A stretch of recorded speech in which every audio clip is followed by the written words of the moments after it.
Now we are moving swiftly towards our next guest speaker, who is Mr. Adil Iqbal, a member Board of Management, Al Qadir Welfare Foundation, and Vice President at CNS Engineering. Kindly clap for Mr. Adil Iqbal.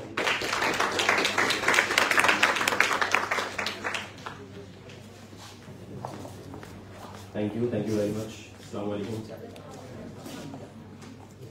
Let's just start our session, our discussion. I really think that should be an interactive session rather than a one-sided one. Likewise, sir said the message is same. How to excel. The message is same. Words may be different. कहते हैं ना emotions पे ध्यान दो. Words को छोड़ो, emotions पे ध्यान दो. So we'll focus on emotions. I see that most of the audience is student. I just want to start my discussion with one question.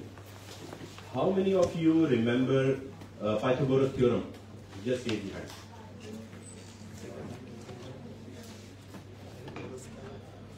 One, two, three. You remember? No? 4, 5, 6. Out 7. 8. Out of like 100 students population, just 8 remember Pythagoras theorem, and remaining 92%, including me, we don't remember that. So what do we think out of it? We just think that we are forgetting what we have learned in our past history, past classes and past things.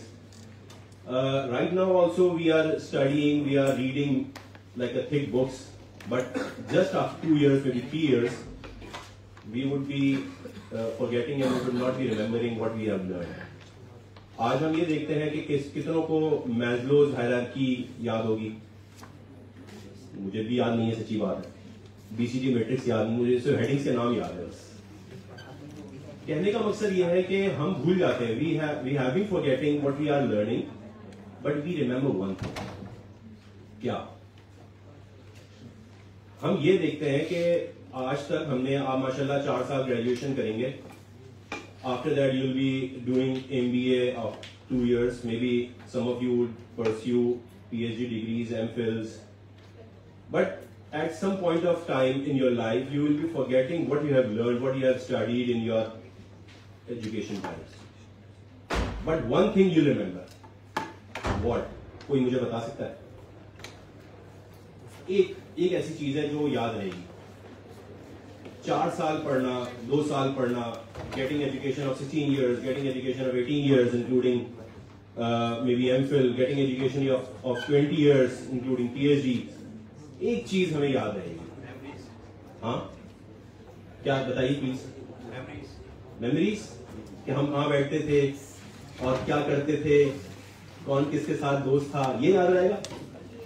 और क्या याद रहेगा? Professional life में क्या याद रहेगा? Teachers, बिल्कुल. और डिग्री तो मैं तो नहीं लाया अपने साथ डिग्री. एक्सपीरियंस. डिग्री तो मेरे पास नहीं है आज. ठीक है, मेरे पास घर पे रखी होगी अच्छे फोल्डर में पैक करके कि कोई दीमक ना लग जाए उसको, लेकिन अभी तो नहीं है मेरे पास डिग्री. क्या चीज हमें याद रहेगी? व्हाट? लर्निंग. हमें सीखना याद रहेगा. हमने आज तक इतनी जो किताबें पढ़ी हैं, हमें एक चीज, हमें ठीक है थियोरेटिकल बैकग्राउंड हमें लेके जरूर चलाया गया, लेकिन एक चीज हमें याद रहेगी, दैट इज लर्निंग. कैसे सीखना है. जैसे सर ने बताया कि he has quest of learning, so we all have quest of learning till the age. माशाल्लाह सर सीनियर है, हम भी इस लेवल पे पहुंचेंगे. एक चीज हमें हमेशा याद रहेगी, that is learning. How to learn. We don't remember Pythagoras theorems, we don't remember the integration formulas, we don't remember Maslow's hierarchy, लेकिन सीखना जरूर याद है. ये चीज अगर हम समझ जाए तो हम कभी भी आज हम बात भी like in this era we have been talking about artificial learning. What is that? Artificial learning. He actually keeps on learning by our inputs, what we have given them through the course of through the course of that operation. जो हम उसको देते हैं वो लेता रहता है और सीखता रहता है और उससे फिर वो डिसीजन मेकिंग अपनी करता रहता है. The idea of that is, just to hand over the authorities of humans to that particular machine. That is called artificial learning. Most of you, yes, you are doing BBS, I believe, but most of you and your fellow students have been doing the computer science courses and all. So they would definitely let you know that what is that. Artificial learning. So actually what we are doing, we are actually making them learn how to perform, how to do, how to decide, how to make decisions. So आज का जो topic है उस पर हम यही discussion करना चाहेंगे कि हमने आज तक माशाल्लाह बहुत अच्छे स्टूडेंट, बहुत अच्छा काम किया, हमने बहुत अच्छा काम किया, हमने बहुत अच्छी पढ़ाई की, हमने अच्छी CGPA से क्वालिफाई कर ली, अपनी डिग्री भी रख ली. Degree is just a confirmation to the organization that you will perform, but that does not guarantee that you will perform. Guarantee is your own experience, your own learning. How you learn, that is, taking the degree is not enough, but enough, in fact, enough is never. You cannot say that it's enough. But one thing you can say that I can do learning. ये एक important point है. 96 में एक movie आई थी Sylvester Stallone की, जो Rambo आपने देखा होगा. उसकी एक मूवी थी डेमोलिशन मैन. हमें बचपन में इजाजत नहीं थी मूवीज देखने की, तो लेकिन वो मूवी देखी थी हमने कहीं जाके किसी दोस्त के पास कहीं. वो जरूर आप लोग देखिएगा. उसमें ये बताया गया था कि 2032 में हमारी दुनिया कैसी होगी. गियर वाली गाड़ियां खत्म हो चुकी होंगी. Electric cars would take place. No weapons. Policemen would not be carrying any weapon with them. They would be having an electric shock, जो उनका वो होता है, बैटन होती है, डंडा क्या कहते हैं उसको. They will carry that. कोई भी अगर रूम में कोई गलत बात कर देगा या कोई गाली दे देगा तो उसको फौरन ही जो है वो आर्टिफिशियल इंटेलिजेंस, वो उसका जो स्पीकर है वो उसको सुनेगा और उसके लिए एक फाइन का चेक बाहर निकाल देगा. You have fine of like maybe $10 because you have used an abusive language in a professional environment. Maybe that professional environment is a police थाना, maybe that professional environment to anywhere. तो ये चीजें उन्होंने बताई थी 2032 में कि कैसा होगा हमारी दुनिया. बट दिस टाइम 2023 में या 24 आ गया, हम ये सब चीजें देख रहे हैं. विजुअल ग्लासेस होंगे, जो अगर आपको पता हो जो विजुअल ग्लासेस जो होते हैं क्या हम मूवी, ये सब 2032 की उन्होंने प्लानिंग की थी. तो हम ये देखते हैं कि वो जो लोग 2032 की प्लानिंग कर रहे हैं एक्चुअली वो सब अचीव हो चुका है 2023 और 24 में. वो इसीलिए कि वो ये अपॉर्चुनिटीज को एक्सप्लोर करना जानते हैं. Actually they have been identifying the needs, what is actually required, and they just work on that. So जो सर ने बताया कि मनी की जरूरत नहीं है, actually we have to be creative. Creative होना जरूरत है हमारी आज की डेट की. वो क्रिएटिव आप अपने फील्ड, अपने डोमेन में भी हो सकते हैं. वो क्रिएटिव आप किसी और के डोमेन में रहकर भी हो सकते हैं. जो बीबीए का जो स्टूडेंट है ना, बीबीए आप इंशाल्लाह you will be pursuing MBS. So the main thing is to manage the resource what you are getting. You already have the resources, you have everything in your hand, but you have to just manage what actually you have to do, you have to make it out of it. ये हमें main काम करना है. एक चीज मैं कहना चाहूंगा, जो मुझसे हर दफा मैं क्वेश्चन करता हूँ, जो भी हमारी ऑडियंस होती है, और ये मुझसे क्वेश्चन किसी एक बड़े आदमी ने किया था. कितने लोग, आप सब में से कितने लोग प्रोफेशनल सेटिस्फैक्शन चाहते हैं और कितने लोग करियर एडवांसमेंट चाहते हैं? प्रोफेशनल सेटिस्फैक्शन कौन चाहता है? याद उठा लें. बस कैसे लोग प्रोफेशनल सेटिस्फैक्शन चाहते हैं? समझा आपने बात, क्या सवाल था? प्रोफेशनल सेटिस्फैक्शन, क्या आप जो कर रहे हैं वो उसमें आप सेटिस्फाइड है कि नहीं? ये प्रोफेशनल सेटिस्फैक्शन है, कितने लोग ये चाहते हैं होना? अब आप समझे ना बात. आप कुछ समझ रहे हैं. कितने लोग करियर एडवांसमेंट चाहते हैं कि जिंदगी में एक्सेल कर देना है, फौरन हमारे जेब में पैसे होने चाहिए, करियर एडवांसमेंट. बस और नीचे किसी को पैसे चाहिए. जब मुझसे ये सवाल पूछा गया तो मैंने असल में I was actually completing my engineering degree at that time, and I got a career advice from my mentor. वो माशाल्लाह वो भी अपने लेवल के एक साहब हैं। तो उन्होंने मुझसे क्वेश्चन किया, तो मैंने उनको ये जवाब दिया कि मेरी प्रोफेशनल सेटिस्फैक्शन जो है वो मेरे करियर एडवांसमेंट में है। Whatever gets to me to the career advancement, that is my professional satisfaction. तो मैं बेसिकली गया था उनके पास कि सर मुझे पता है मैं इंजीनियरिंग में मास्टर्स करूंगी या मैं MBA करूंगी या मैं कहाँ जाऊँ। तो उन्होंने जब ये मुझसे सवाल जब मेरा जवाब सुना, उन्होंने कहा अब आप जो है ना कॉमर्स की या MBA की फील्ड में चले जाए फौरन।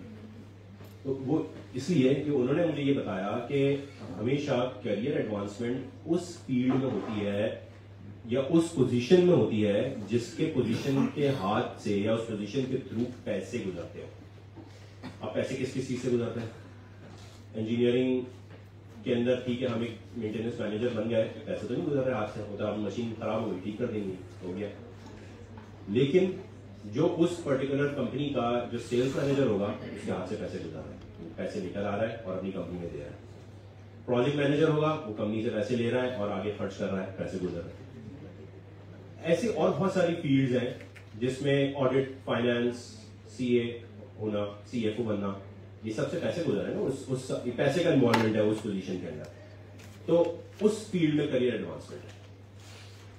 मैंने अपनी फील्ड में ये देखा कि एक साहब हैं, वो बहुत ही टैलेंटेड है, लेकिन वो मेंटेनेंस मैनेजर बने हैं 55 years of his age. After just like 5 years, और उसे जो नीचे वाले वो उनके रिटायर या मरने की दुआएं करते रहते थे कि वो बस जल्दी जाए तो हम ऊपर आए। फिर जब वो 60 साल की एज में जब वो रिटायर होंगे तो उनके जो नंबर 2 था वो 55 साल की एज में वो मेंटेनेंस मैनेजर बने।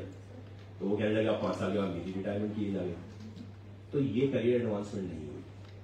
ठीक है, वो जरूरत है, वो एक हमारी रिक्वायरमेंट जरूर है, क्योंकि उनके बगैर हमारी मशीन भी नहीं चलेगी, प्रोडक्शन भी नहीं होगी।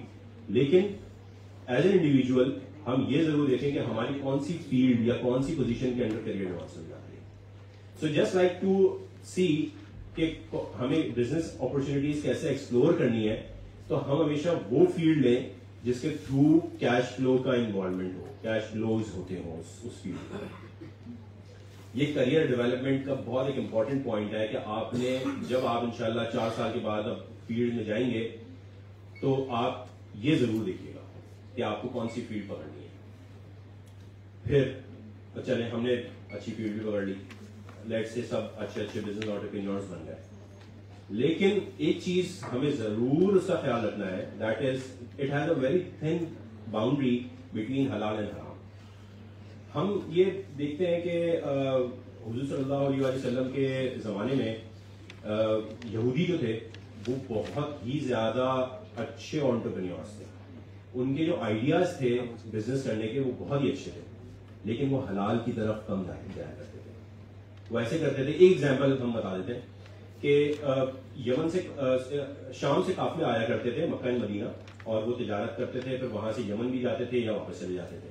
यहूदी क्या करते थे, शाम और मदीना अगर आप मैप में देखें तो शाम से मदीना के बीच में रास्ते में खड़े जाते थे जाके, और जो काफिले आते थे उनसे रास्ते में ही सौदा कर देते थे। पैसे होते थे उनके पास, they had money, they used to just finalise and close the deal with दोस्त जो भी काफिले आ रहे हैं उनके साथ, कॉन्वॉइस के साथ उन्होंने डील फाइनलाइज कर ली। अब जब वो और जखीरा अंदोजी कर ली, अब जब वो मदीना में या शहर में आएगा तो वो अपने दामों पे बेचेंगे, तो इससे जो छोटा एंटरप्रेन्योर है उसको बिजनेस नहीं मिला। फिर इसके अलावा एक इंपॉर्टेंट चीज ये कि जब एंड यूजर के पास जाएगा तो उससे उसको भी कोई खास इन्फ्लेशन हो गया, वो अपने दाम पे बेच रहा है। इसीलिए कुरान शरीफ में जखीरा अंदोजी का मना है, थिन बाउंड्री बिटवीन एन हलाल एंड हराम। फिर इस्लाम में यह भी मना है कि एक बाग है उसकी फसल अभी उगी नहीं है, लेकिन जाके पहले से आप सौदा कर लो कि इसकी जो फसल उगेगी वो मैं उसका खरीदार होगा पहले से, ये भी मना है इस्लाम में। अब उस चीज को आज की डेट में आप अप्लाई करके देखें। ये जो बिल्डर्स हैं, जो बड़े प्रोजेक्ट्स हैं, हालांकि मेरी फील्ड भी यही बिल्डर्स की ही है, लेकिन उसमें फाइलें बिकती हैं, तो आपने जखीरा अंदोजी करनी है। एक फाइल 20 लाख रुपए की किसी ने खरीद ली, कितने रुपए देके? 2 लाख। यहूदी तो 100% पैसे देके खरीदते थे जो मना कर दिया गया। हमारे यहाँ तो 20 लाख रुपए की फाइल 2 लाख रुपए में बिक जाती है, और वो जो बिल्डर है वो 20 लाख रुपए का जो प्लॉट है वो 22 लाख का कर देता है, उससे इन्वेस्टर को 2 लाख रुपए का वही बैठे बैठे मुनाफा। इससे इन्फ्लेशन बढ़ गया। एक चीज जो 16 या 18 या 20 लाख रुपए की बिकनी थी वो आज 22-24 लाख रुपए की बिक रही है, तो एंड यूजर को तो इन्फ्लेशन मिल रहा है ना। ये है हमारी वो थिन बाउंड्री जिससे हम ये कहते हैं कि ये हलाल एंड हराम का का जो हमें फर्क करना है ना वो ये है। तो हम बिजनेस अपॉर्चुनिटीज जरूर एक्सप्लोर करें, हम लर्निंग जरूर करें। Don't worry about the money. Equity बहुत सारे फाइनेंसर बैठे हैं पैसे देने वाले, आप अपना टैलेंट दिखाएंगे आपको फाइनेंसर आके मिल जाएगा। जो 20 लाख का प्लॉट खरीद सकता है वो क्या आपके पास फाइनेंस नहीं करेगा? तो ये चीज जो है ये बाउंड्री हमें रखनी है कि हम ऐसी चीज को पकड़ें जो हलाल हो। कल को आपके बच्चे जब आप हलाल रोजी उनके पेट में डालेंगे तो आपके बच्चे भी आपके काम डालेंगे। ठीक है, so I conclude my words with this. Thank you very much. I really hope and I really wish you best of luck in your future. इंशाल्लाह कभी भी कोई भी जरूरत हो तो आपकी यूनिवर्सिटी माशाल्लाह आपके साथ है, और हम बहुत दफा अगर मुझे जरूरत पड़ती है मैं अपने टीचर के पास जाता हूँ, और जकी साहब हमारे टीचर है माशाल्लाह उनके पास आते हैं, उनसे एडवाइस लेते हैं। तो ये जो एडवाइस वाला फैक्टर है ना ये जिंदगी भर चलता रहेगा। Thank you very much. Thank you.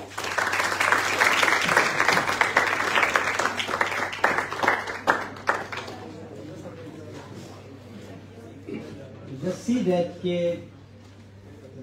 आप तमाम माशाल्लाह हम सब तकरीबन मुसलमान हैं, तो मैं एक बात बताऊंगा। इतनी खूबसूरत बात आदिल साहब ने की है कि आप ये देखिए दुनिया के जितने मज़ाहिब हैं 2000 साल से भी उठाया, इससे भी पहले से उठाया, जितने भी मज़ाहिब हैं, नॉट इस्लाम ओनली, किसी डॉक्ट्रिन में, किसी मजहब के डॉक्ट्रिन में जो है वो तिजारत करने का, बिजनेस करने का, और आज का जो डेवलप बिजनेस है ये करने का तरीका नहीं सिखाया गया सिवाय इस्लाम के।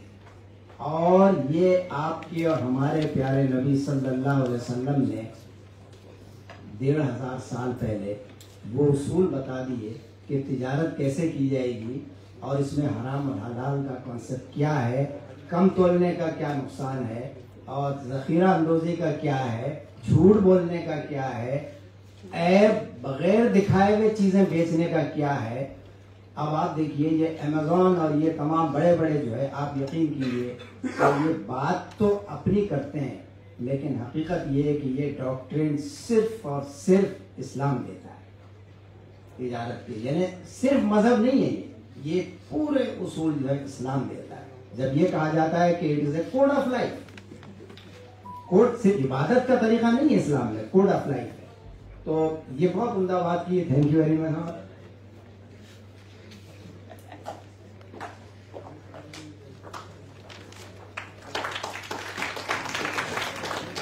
Thank you very much, Saadi, for that thought-provoking talk. Now I would actually Mr. Adil has to leave due to some urgent work, so I would request the HOD of Management Sciences Department, Sir Abdul Rahman Zaki, to present a memento of thanks to Sir Adil Iqbal.